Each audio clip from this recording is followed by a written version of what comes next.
welcome back to Merry Muddles. It is Wednesday. We have made it halfway through the week.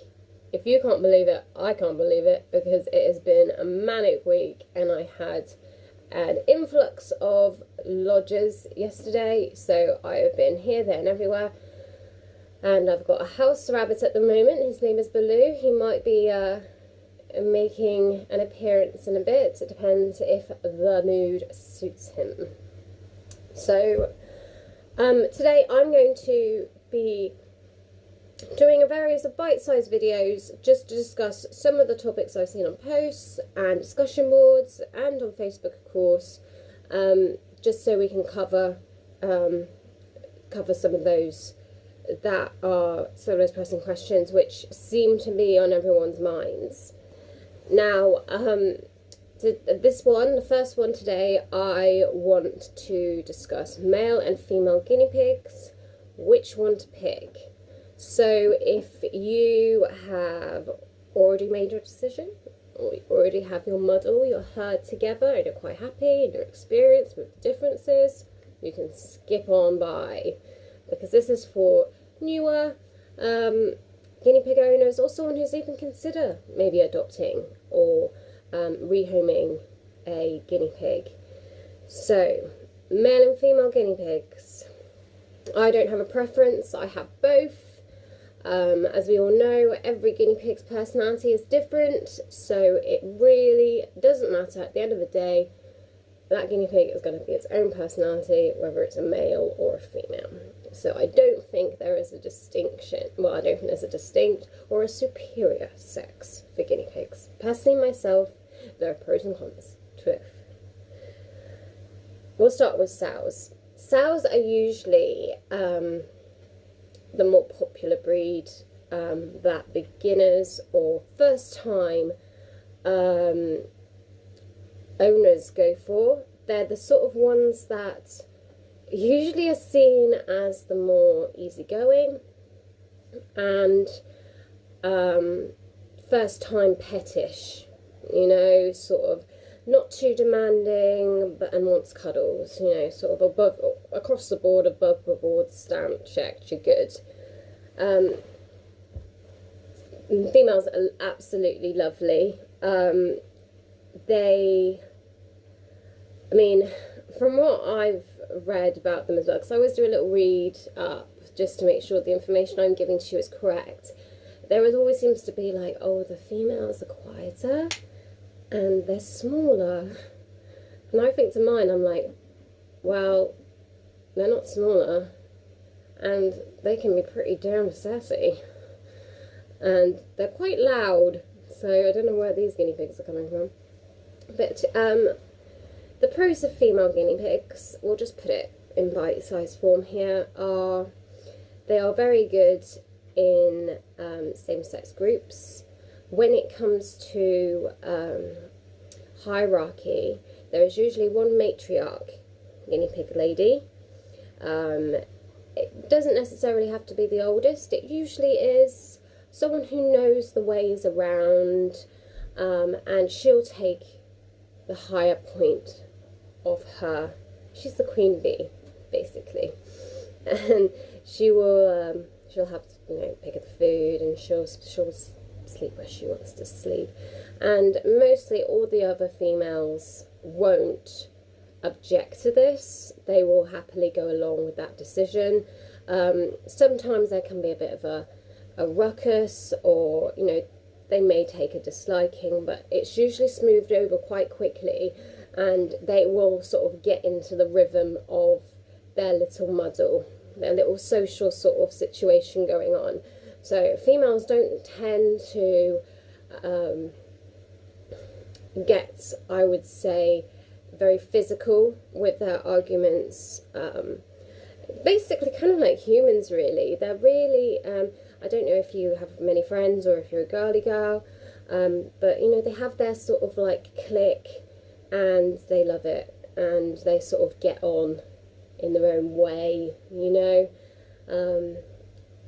So they are lovely, and you can add to your model when it's females, and it's not going to be too much of a, oh no, the world is ending, because usually they'll go to the bottom and the matriarch will just be like, oh yes, another follower.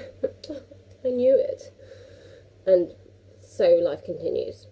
With males, it's a little more complicated because there does have to be a more dominant one, and the instincts of a male is to basically be the male equivalent of king in their area, which is why, no surprises there. So that's why they fight. They can, when I say fight, they can chatter, they can have arguments, it can turn physical, there can be roughs, tussles. This usually will be seen during their puberty years, or I'm talking years of guinea pigs. Puberty, sort of like time frame, their puberty section of their life, which is usually notice it between about 3 months, maybe a little earlier, 3 months and 8 months, 9 months, when they really go into the whole, I want to be top dog. And that's when you'll see a lot of fallouts, if there's going to be any. Yeah, so that's actually, interestingly, a time when a lot of guinea pigs are put into shelters because their owners don't know what to do with them. They're fighting all the time, you know, there's fluff flying all over the place, they're in one cage, and they don't seem to be getting on. And correct, they're not getting on. And it's in their hormones. They will just moan and dig, and one will like win the fight, and then the other one will try and win the fight. And to be quite honest, sometimes one will happily be the more mellow one. They'll happily take that role. They don't want any of the stress. And the other one will be more dominant, and that works for them in a sort of a yin-yang situation. Other times, I've got a pair at the moment. Other times, so I probably should stretch that time frame a little bit to between 3 months and about a year, 2 months, maybe a year. And it can come out of nowhere because they can get on fine, and then one day you come in and you're just like, what happened here? But I'm not going to ramble on too long about it. It is one of those things that you have to take into consideration when having boars. It doesn't always happen that way. And can I just say, it does pass, usually if it's hormone related and it's their age group. However, with both sexes, if they decide not to like each other, it doesn't matter. If you give them time out, put them in different cages, they're still not going to like each other. So really it is luck of the draw whether they get on. You might be able to sway it in your favour if the guinea pigs are siblings. Obviously with the females, if they're siblings, great, they've known each other since birth, they'll get on fine. Most likely. With males, they're bonded, but with males, bonded doesn't always mean forever. It can be for a short time, it can be for a long time. I would say you're increasing your odds with males if they're related for them to get on, but don't be shocked if they have a ruffle and tuffle. And when I go into that, I will say also, don't panic too much if they are fighting, okay? When blood is drawn, I've heard this saying on, I think it was Facebook, when blood is drawn, they can no longer be friends. That's the end. It's the end for right now, yes, because you do not in any way tolerate that sort of behaviour in your cages, in your home. It's not acceptable. You're going to be separated. my advice to you is when you separated them, do everything else with them together, okay? And I know that sounds a bit scary, but when you pet them together, all right? When you feed them, have their bowls, if you've got them next to each other, near each other, okay? If they're going out into a run, separate the hutches, but they're still together. So they're separated, but they're together. And that should, over time, make them realise that this sort of behaviour does not mean that we get rid of or we change our living situation, okay? Because you still have to get on.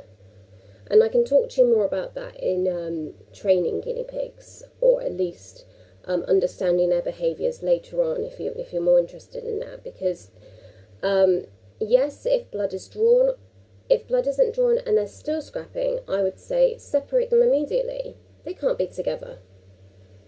No, and it's not acceptable. And you'll usually notice one is being more dominant than the other. I'm kind of getting on from the sexing now onto the what's better, male or female, or to training. So I'll just windle myself back and say that whichever breed is, girls are more popular. Anyone who's been a breeder will know that.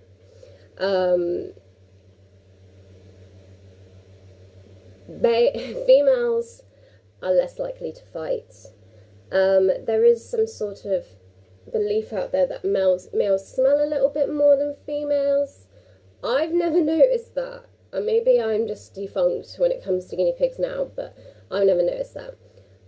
But boys, I have to stress, are really, really caring, and they are very, very protective and loving, even if not more than girls, okay? Because boys love their cuddles, and they will want reassurance when there's a fight, or they will want a cuddle, and they are 100%, just because they're fighting with their hutchmate does not mean that they're a horrible creature. It's just the way their hormones are, or it's just the situation that they've landed in. They have no other feeling, no different feelings towards you, and that's where you have to draw a line here and see both points of it. So on that score, I would say if you're a beginner, I'd have to sway towards females, but if you've got a neutered male coming your way, grab him and don't look back. I know neutering is extremely expensive, but boys and girls do get on really well together. You just don't want babies, and that's the only protection you can ensure that you won't get babies. And yes, they're cute, but yeah, we'll open up a whole big story about pregnancies and the dangers of it. But yeah, just I would say females for a first-time person. If you've never had guinea pigs before, if you've had guinea pigs before, of course, you know, I hope you know what you're doing. I'm sure you do. And you know the score when you get boys, and I hope you're rational enough to think, right, this is how we're going to handle things in this house. If you can get your guinea pig neutered, that's even better, because they do like that balance of male and female. It's how it is naturally anyway, it should be. But that is the end of that. I hope you found it slightly insightful. If you have any other questions about it, feel free to contact me on guinea pigs care, treatment and lodging. I'm going to try and encourage people to contact me on that for no other reason but the fact is I don't have to go on several different platforms to find you. But I will speak to you a little later on. I might make the video now. I might make the video a little bit later after I've had some lunch and checked on everybody, and in fact we've got everyone about. Hello, do you want to come say goodbye? Hello? Hello? It's like having a teenager in the house. That's a no, by the way. He doesn't want to come and say goodbye. Oh, are you coming? He's just screwing with me. So yeah, I hope that you found that helpful for now. And I will catch up with you a little bit later today. Remember, it's really, really warm outside, so you know what to do. Keep the guinea pigs cool, keep them near a fan, keep them inside. Make sure there's lots of water, even though you won't notice your guinea pig drinking a lot of water. They're not massive water people. Just make sure it's available to them, of course. A nice cold sort of like dunk in a paddling pool. Just like that much, maybe less. But don't worry if your guinea pigs don't like water. It's not for all of them. I just start mine young because I love playing with them in water. It's so sweet. But I will speak to you a little later on. Be well. Have a positive guinea pig day. I hope you're all enjoying yourselves out there. And I'll speak to you in probably about 3 minutes time. Bye for now.